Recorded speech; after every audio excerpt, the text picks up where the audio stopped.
Ok, chúng mình số ba và chụp hình xa chỉ thay mà đong tiệt hai ngày ní mobile style còn lựa chọn nơi tweak lôi chúng mình bám chọn một chạy trong lại nào mong còn ở cái này là bảy bàn chọn từ link style từ từ sập đại iPhone bỏ chướng mà để bàn phơi cả chơi bạc hai. Ok, ta chắc là mấy con bài hạt pén mobile style nâng phơi cả một hai độiต่อtới chẳng tweak team môi đa mobile style trong một hai nó cứ đặc biệt là dừng link style từ home screen wallpaper ក៏ដូចជា lock screen wallpaper របស់យើងបាទឲ្យមានលក្ខណៈដូចជាមានទឹករលកនៅក្នុងទូរស័ព្ទដៃរបស់យើងដូច្នេះបាទអញ្ចឹងយើងឃើញថាមានលក្ខណៈស្រស់ស្អាតមែនតើអូខេអញ្ចឹងដើម្បីអាចលេង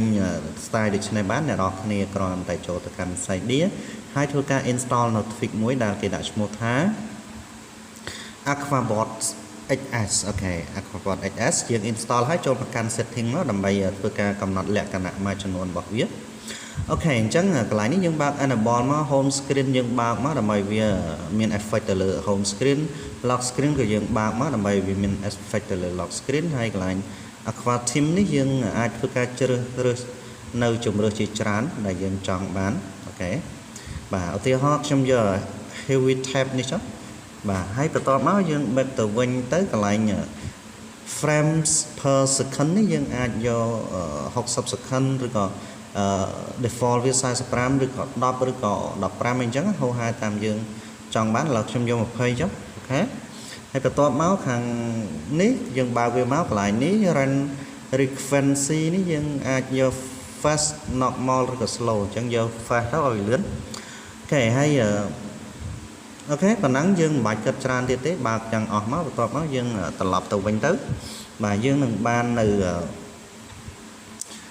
effect ឬក៏ style ទៅលើ home screen ក៏ដូចជា lock screen របស់យើងនឹងមានលក្ខណៈដូចនេះអញ្ចឹងឯងបាទអញ្ចឹងយើងឃើញថាមានមើលទៅប្លែកដែរដូចជាទូរស័ព្ទរបស់យើងអញ្ចឹងរបស់យើងនឹងមានទឹកនៅក្នុងហ្នឹងអញ្ចឹងបាទនេះគឺជា tweak ទី1បាទ tweak ទី2គឺជារបៀបដែលយើងលេង style ទៅលើ home bar របស់យើង status bar របស់យើងអូខេដូចជាអ្នកនរគ្នាបានឃើញអញ្ចឹងយើងមើលទៅបាទយើងអាចលេង style ពណ៌ទៅលើ status bar ហើយនឹងលេខហើយនឹងអក្សរនៅលើ status bar នឹងបានទៀតផងអូខេអញ្ចឹងដើម្បីលេង style ដូចនេះបានអ្នកនរគ្នាគ្រាន់តែចូលទៅកាន់ site នេះហើយធ្វើការ install នៅ tweak មួយដែលគេដាក់ឈ្មោះថា status bar BGS អូខេនេះ BGS បាទយើងចូលមកដើម្បីធ្វើការកំណត់វាកន្លែងនេះយើងបើក enable វាអស់អញ្ចឹងមកបន្ទាប់មកកន្លែង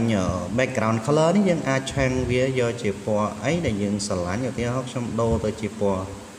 លឿងបាទដូរទៅពណ៌លឿងវិញហើយ back ទៅវិញមកបន្ទាប់មកកន្លែងនេះយើងដូរពណ៌អក្សរវាពីពណ៌លឿងទៅជាពណ៌ខៀវឬក៏ពណ៌ផ្កាឈូកអញ្ចឹងណាអូខេយើងដូរទៅអញ្ចឹងទៅហើយត្រឡប់ទៅវិញបាទតែប៉ុណ្ណឹងទេបន្ទាប់មកយើងធ្វើការ respring វាមក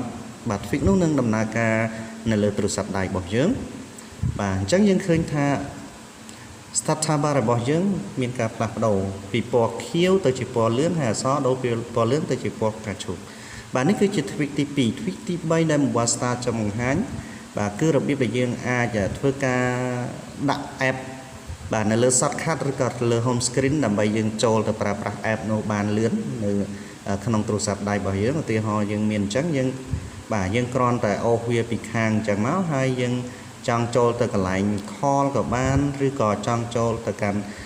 App Store បាទទៅឬក៏កម្មវិធីនានាដែលយើងចង់ដាក់នៅលើ shortcut ហ្នឹងបានយ៉ាងរហ័សដូចនេះឯងអូខេអញ្ចឹងដើម្បីអាចលេង style ដូចនេះបានអ្នកនរគ្នានៅ install នៅ tweak មួយដែលគេដាក់ឈ្មោះថាអូខេដាក់ឈ្មោះថា Rofi នេះ Rofi បាទនៅកន្លែងនេះបាទអញ្ចឹងយើងពេលយើងធ្វើការinstall ហើយយើងចូលមកកាន់ setting ទៅហើយធ្វើការបើក enable វាបានន័យថាដំណើរការ tweak នឹងមកកន្លែង app per page នេះយើងអាចបាទយើងអាចដំឡើងវាឬក៏អាចវាយវាបាទទៅតាមចំនួន app ដែលយើងស្រឡាញ់ប៉ុន្តែបាទកំណត់របស់វាគឺដាក់បានតែ6 app ទេនៅក្នុង shortcut ហ្នឹងហើយយើងអាចដកវាចេញបាទឬក៏ដាក់វាឲ្យគ្រប់6តែម្ដងបាទហើយកន្លែង slide color នេះយើងអាចដូរវាពីពណ៌ផ្សេងតាមពណ៌ដែលយើងស្រឡាញ់ឧទាហរណ៍ខ្ញុំដាក់មកពណ៌ផ្ទៃមេឃទៅដើម្បីឲ្យវាច្បាស់បន្តិចបាទពណ៌ផ្ទៃមេឃកន្លែង movable នេះយើងបើកវាដើម្បីអាចឲ្យយើងទាញវាមកខាងចេះបានអូខេហ hai và toa máu lại ní dương ai phơi ca bằng rít bằng ruộng nơi tùng hôm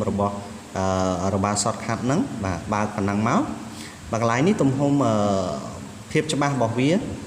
bà dương ba quy ấy trong mắt mày mới cười cho bác ok bây giờ cầm nón chẳng hái dương mà mưa cái lại select application ấy dương cho can vía nằm bay phơi ca đặt nơi cam thi để dương chọn đặt lượt sọt hạt nắng từ tam cam thi để dương pra những nhóp mới có cam thi để dương slang thì họ một bao sát đại trong nón của môi chẳng chót của top bây giờ cầm nón chẳng rồi cho hái dương check respring máu app năng năng đồng ca từ lượt từ sập đại bảo dưỡng hai dương ai phơi ca cho từ can app để dương chọn pra pra nắng ban dạng nghi sửa được này okនេះគឺជា tweak ទី3 tweak ទី4ដែល mobile star ចង់បង្ហាញគឺរបៀបដែលយើងលេង style ទៅលើពណ៌ទៅលើ UI បានន័យថាអក្សររបស់កម្មវិធីបាទអក្សររបស់កម្មវិធីដែលមានលក្ខណៈប្លែកពីកម្មវិធីដើមអញ្ចឹងយើងឃើញថាកម្មវិធីនៅក្នុងទូរស័ព្ទដៃរបស់យើងគឺភាគច្រើនគឺមានអក្សរពណ៌ខ្មៅបាទមានអក្សរពណ៌ខ្មៅប៉ុន្តែបើសិនជាយើងមានការធុញទ្រាន់ទៅនឹងអក្សរដែលយើងដែលពណ៌ខ្មៅដែលគេដាក់មកហ្នឹងយើងអាចធ្វើការផ្លាស់ប្ដូរពណ៌របស់អក្សរនឹងបានដូចនេះឯងនេះពណ៌បានដូចនេះឯងអូខេអញ្ចឹងដើម្បីអាចធ្វើការលេង style ទៅលើអក្សរ UI របស់កម្មវិធីនឹងបានអ្នកនរគ្នាគ្រាន់តែ install Tweak មួយដែលគេដាក់ឈ្មោះថាអូខេ Party App អូខេ Party App នេះបាទអញ្ចឹងពេលយើង install វាហើយយើងចូលមកបើកមុខងាររបស់វាមកអូខេបើកមុខវា enable អញ្ចឹងមកកន្លែងនេះគឺ select app to party app បាទអញ្ចឹងយើងអាចធ្វើការជ្រើសរើសនៅ app ដែលយើងចង់ឲ្យវាមានការផ្លាស់ប្ដូរ color ទៅលើ UI របស់វាបាទន័យថាពណ៌ទៅលើអក្សរពណ៌ទៅលើអីរបស់វាហ្នឹងយើងអាចធ្វើការបើកបាទយើងអាចធ្វើការ enable វាអញ្ចឹងមកបាទបន្ទាប់មកយើងត្រឡប់ទៅវិញមកបាទអញ្ចឹងមានតែប៉ុណ្្នឹងទេយើងអាចកំណត់ប៉ុណ្ណឹង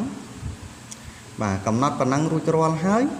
បាទយើងអាចចូលទៅមើល app របស់យើងដែលយើងបានបើកកំណត់បាញ់មិញអញ្ចឹងយើងឃើញថា app របស់យើងមានការផ្លាស់ប្ដូរនៅពណ៌អក្សរកន្លែង Facebook នេះយើងធ្លាប់តែឃើញវាមានពណ៌ខៀវឥឡូវវាចេញជាពណ៌បៃតងបាទកន្លែងរបាខាងក្រោមនេះយើងឃើញថាវាបាទចេញជាពណ៌បៃតងអីអញ្ចឹងបាទតាមលក្ខណៈមួយបានន័យថាវាមានការផ្លាស់ប្ដូរពីមុនបាទពីមុនតែបាទនេះគឺជា style ទីសំទោសនេះគឺជា tweak ទី4 tweak ទី5ដែលជា tweak ចុងក្រោយ mobile star ចង់បង្ហាញនោះគឺរបៀបដែលយើងអាចធ្វើការបត់ឬក៏ respring ទៅលើទូរស័ព្ទដៃ iPhone របស់យើងដោយមិនចាំបាច់ប្រើ power key នេះទេបាទយើងអាចរុញវាដៃពីរទៅលើអញ្ចឹងបាទដើម្បីចូលទៅកាន់ menu សម្រាប់ធ្វើការបត់ឬក៏ respring ឬក៏ធ្វើបើក Wi-Fi ឬក៏បើក Bluetooth នៅលើទូរស័ព្ទដៃយើងជាដើមទីហោបាទពេលយើងរុញប្រើម្រាម2រុញឡើងលើអញ្ចឹងទៅបាទវាចាញ់មនុស្សអញ្ចឹងហើយយើងអាចបិទវាវិញដោយចុចលើវាត្រឡប់ទៅវិញបាទយើងរុញអញ្ចឹងវាបើកមកវិញបាទហើយយើងអាចធ្វើការបាទបើក Wi-Fi ឬក៏បិទ Wi-Fi ដែលមានលក្ខណៈប្លែកហើយនឹងស្រស់ស្អាតដូចនេះឯងបាទយើងអាចធ្វើការ respring ទៅលើទូរស័ព្ទដៃរបស់យើងបាទដែលគ្រាន់តែចុចលើវាអានេះសម្រាប់កម្មវិធីណាមួយដែលយើងអត់មាន respring អញ្ចឹងណាយើងអាចធ្វើការកំណត់អញ្ចឹងបានអូខេបាទនេះគឺជា style មួយបាទ tweak មួយដែលមានលក្ខណៈងាយស្រួលធ្វើឲ្យយើងអាចចូលទៅកាន់ respring ឬក៏ធ្វើការកំណត់នៅមុខងារមួយចំនួនទៀតដែលយើងអាចបាទចូលបានយ៉ាងលឿនហើយយើងអាចមើលនៅ CPU របស់ទូរស័ព្ទដៃរបស់យើងហ្នឹងបាទដោយមិនចាំបាច់ចូលទៅកន្លែងណាផ្សេងទេយើងគ្រាន់តែចុចទៅកន្លែងCPU RAM info នេះមកវានឹងចេញនៅទិន្នន័យឲ្យយើងបានដឹងបាទដូច្នេះឯងអូខេដើម្បីអាចលេង style ដូចនេះបានអ្នកនរគ្នាគ្រាន់តែចូលទៅកាន់ site D ហើយធ្វើការ install នៅ tweak មួយដែលគេដាក់ឈ្មោះថាអូខេនេះដាក់ឈ្មោះថាCheckr1n Pro អូខេ Checkr1n Pro យើងចូលទៅកាន់វាមកបាទអញ្ចឹង tweak ហ្នឹងអត់មានអី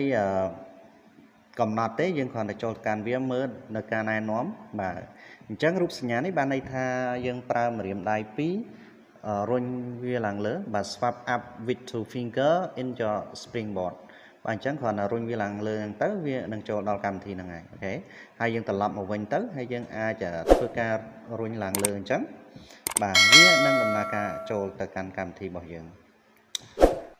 ok con nó sắp đặt kata đan tôi sáng ngày nâng miền tây bản năng tế ngày ní một bài star có xong chung được biết chụp cái này nó bị lộ lực cái tiệt